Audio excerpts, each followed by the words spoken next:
pulled over, searched without cause, and humiliated. But when her husband arrived, the real confrontation began. Angela Hayes adjusted the rearview mirror of her silver sedan, the hum of the highway fading as she turned onto a quieter road in suburban Dallas. The evening air felt heavy, and her sequined gown shimmered faintly under the dim streetlights. She had just left a fundraiser event, a night spent supporting a local community center.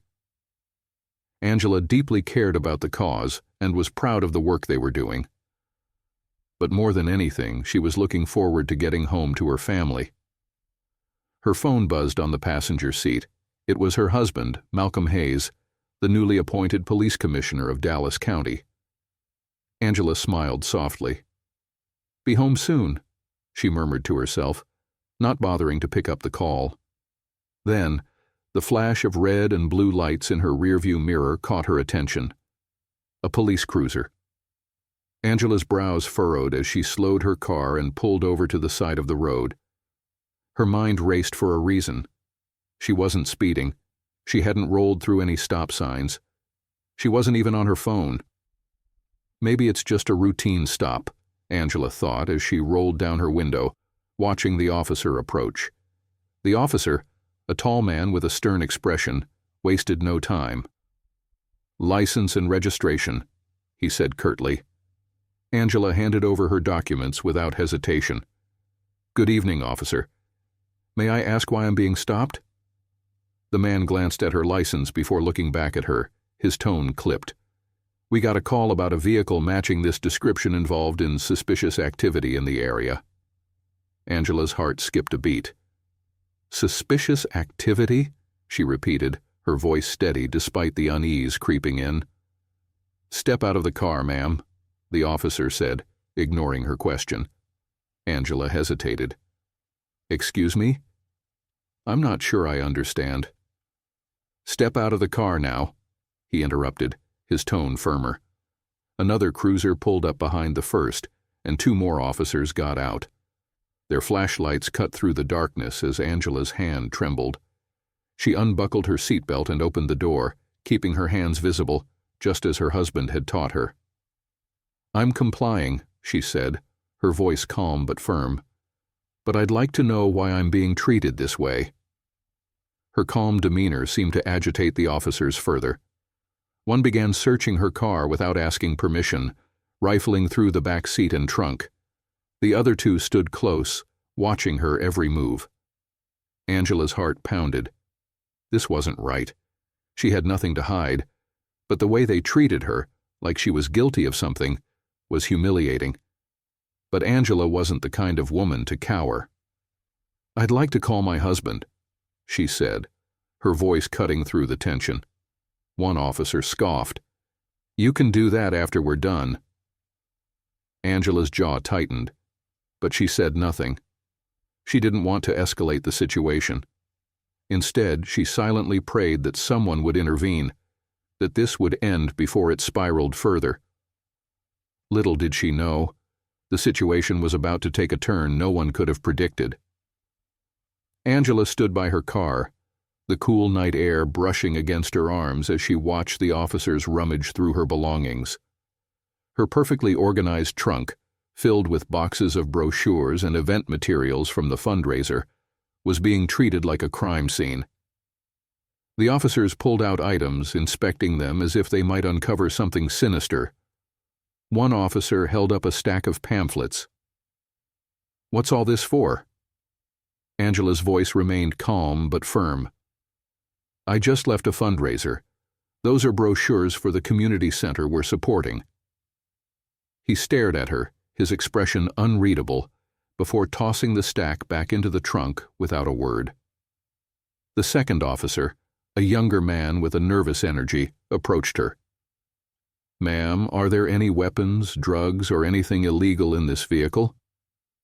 "No, officer," Angela replied, her patience wearing thin. "I told you I've done nothing wrong. I'd appreciate it if you could explain why I'm being treated this way." Her calm composure only seemed to irritate them more. "We're just doing our job," the older officer barked, slamming the trunk shut.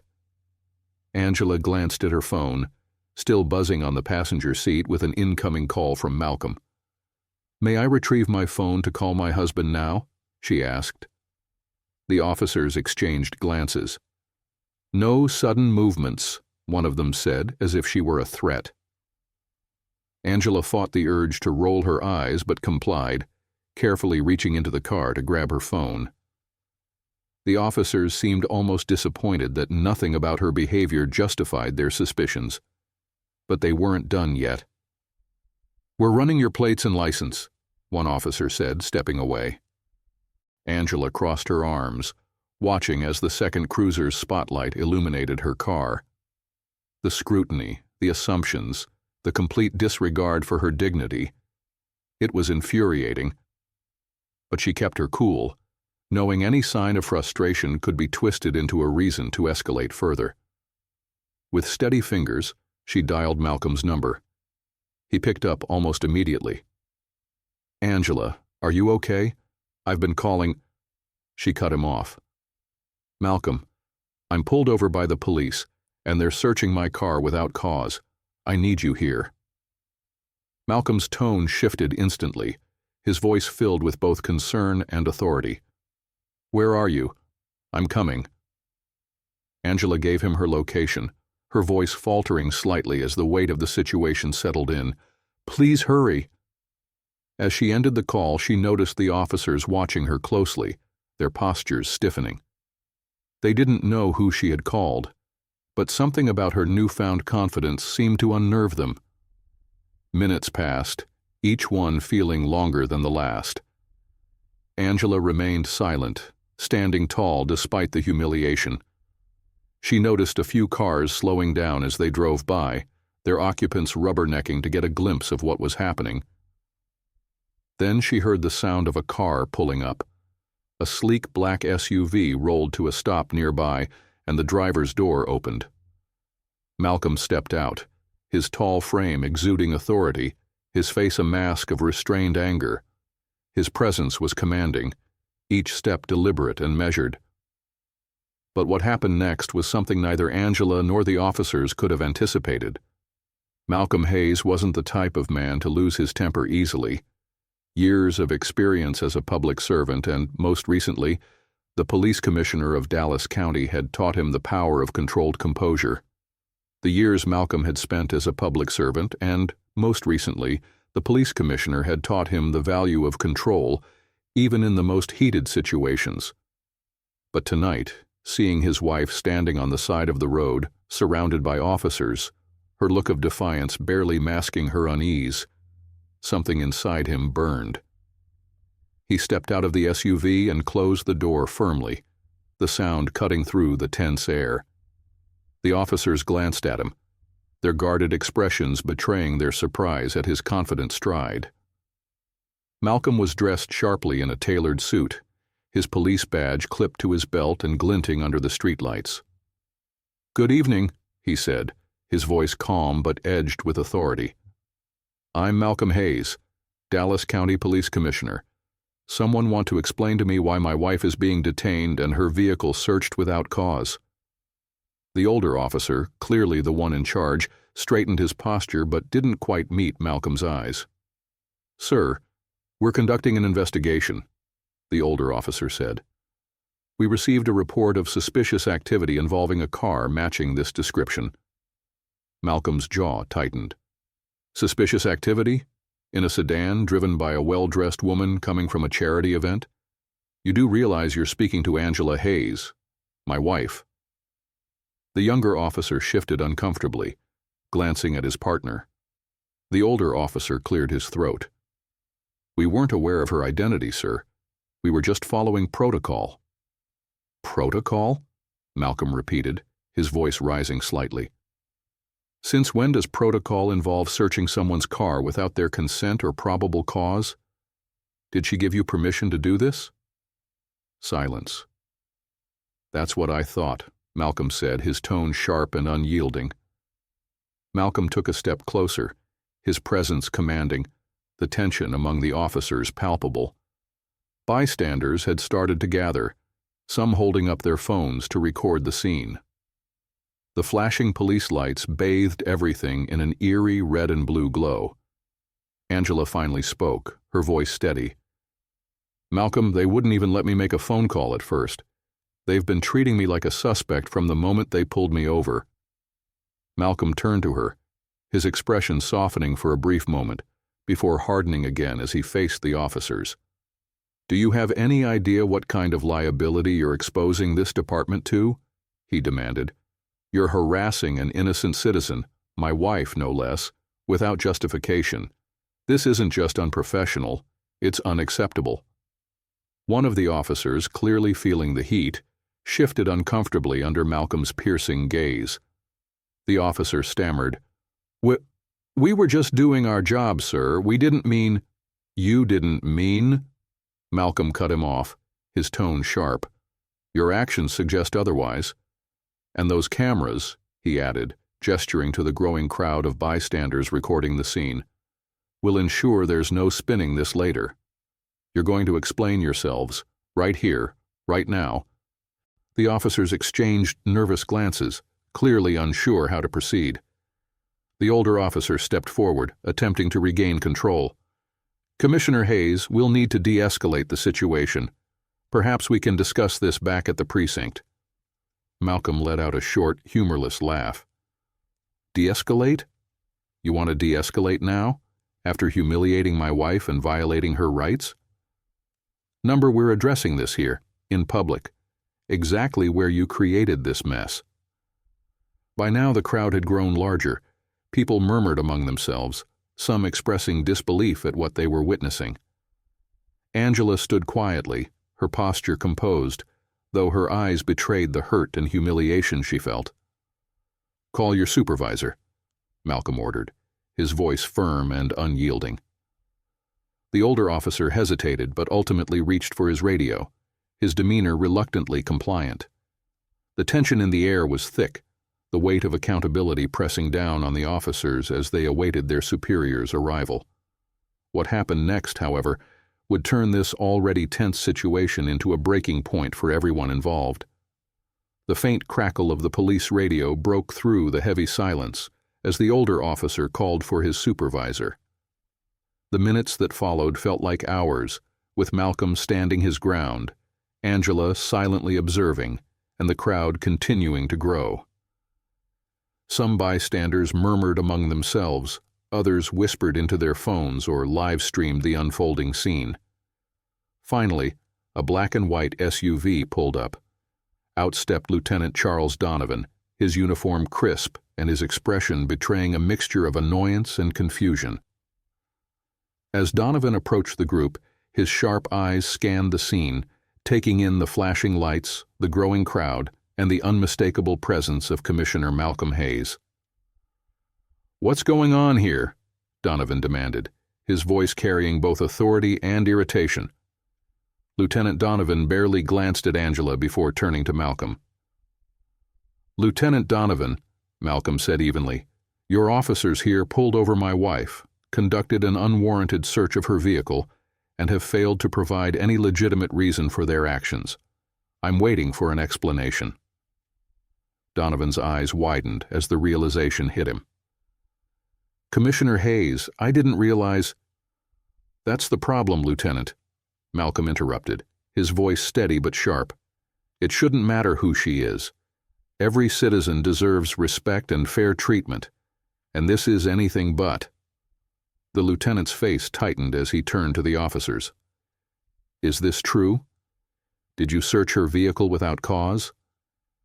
The older officer hesitated. "We had a report about suspicious activity." "Cut the excuses," Malcolm interjected, his voice cutting through the air like a knife. "You had no cause. None. And now, not only have you harassed an innocent woman, but you've also put this entire department under scrutiny. Do you even understand the gravity of what you've done?" Donovan rubbed his temple, clearly trying to maintain control of the spiraling situation. "Commissioner, I assure you this will be investigated thoroughly." "I'll handle it personally," Donovan said, his tone attempting to placate the situation. Malcolm took a step forward, his voice unwavering. This isn't just about an investigation. It's about accountability. You don't get to sweep this under the rug. Not this time." The crowd murmured in agreement, their phones capturing every word. Malcolm turned to the bystanders, addressing them directly. "To everyone here," he said, raising his voice, "this is the kind of behavior we've been fighting to eliminate in our police force. No one, no matter their status, their job, or their skin color, should have to endure this kind of treatment. This is why accountability matters." A smattering of applause rippled through the crowd, a show of solidarity and approval. Angela watched her husband, a mixture of pride and emotion welling up in her chest as he stood resolute, defending her dignity and speaking for justice. Lieutenant Donovan looked increasingly uncomfortable. "Commissioner, perhaps we can move this conversation somewhere private." "No," Malcolm said firmly, his tone leaving no room for negotiation. "Transparency happens here, in front of the people you serve. Your officers need to understand that there are consequences for their actions. If they don't, nothing will ever change." The officers shifted uncomfortably, their confidence shaken, as Donovan struggled to respond. It was clear that the balance of power had shifted, and there was no escaping the consequences of what had unfolded. But the story didn't end there. The fallout from that night would spark a chain of events that no one, especially the officers involved, could have anticipated. The fallout was swift and unrelenting. By the next morning, videos of the confrontation had gone viral, spreading across social media platforms under hashtags like #JusticeForAngela and #AccountabilityMatters. News outlets picked up the story, airing the footage alongside headlines that questioned the integrity of the Dallas County Police Department. Angela and Malcolm sat side by side at their dining table, the morning light streaming through the windows. Angela, still tired from the night before, sipped her coffee while Malcolm scrolled through his phone, reading articles and comments. "They're calling it the Hayes incident," Malcolm said, his tone heavy. "I knew it would get attention, but it's bigger than I expected." Angela set her cup down and looked at him, her gaze steady. "It's not about us, Malcolm. It's about what this represents. How many people go through this every day and don't have the platform we do? They deserve justice, too." Malcolm nodded, his expression somber, the weight of her words sinking in. "I've spent my entire career trying to root out this kind of behavior, and now it's clear there's so much more to do," Malcolm said, his voice heavy with determination. Later that day, an emergency press conference was held. Malcolm stood at the podium, flanked by Angela and members of the department's leadership team. His posture was steady, and his voice was calm but resolute as he addressed the crowd of reporters and community members. "What happened last night was unacceptable," he began. "The actions of those officers were not just a violation of policy, but a betrayal of the trust this community places in its police force. I want to be clear. This is not who we are, and this is not who we will be." He paused, allowing his words to resonate. "There will be a full and transparent investigation into the incident. The officers involved have been placed on administrative leave, effective immediately. But this isn't just about disciplinary action. It's about systemic change. We need to ask ourselves why incidents like this continue to happen, and what we, as leaders and as a society, are going to do about it." The room was silent for a moment, Malcolm's words weighing heavily on everyone present.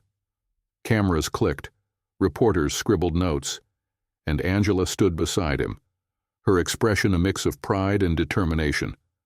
The crowd erupted in applause, but Malcolm's expression remained serious.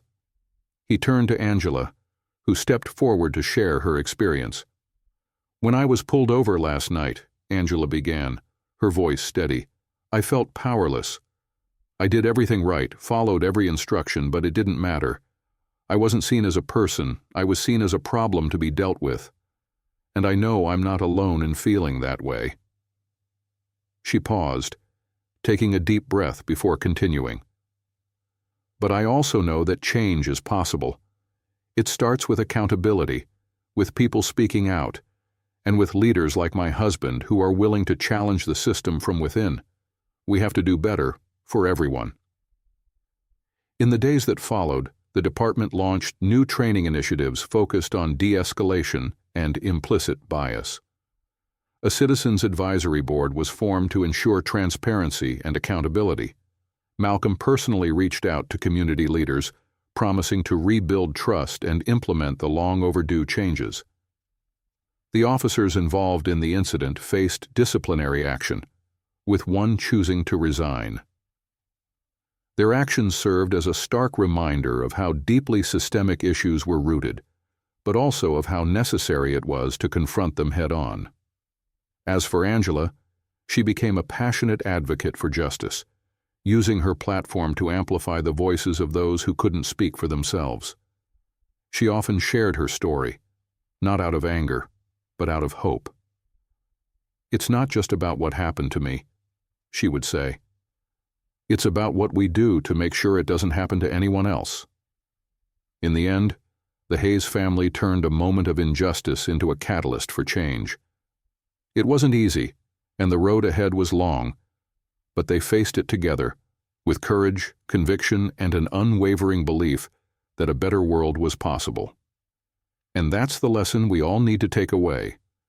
Real change starts with accountability and the courage to stand up for what's right, even when it's uncomfortable. So ask yourself, what can you do to make a difference? Start today. Speak up. Push for change. Because every voice matters.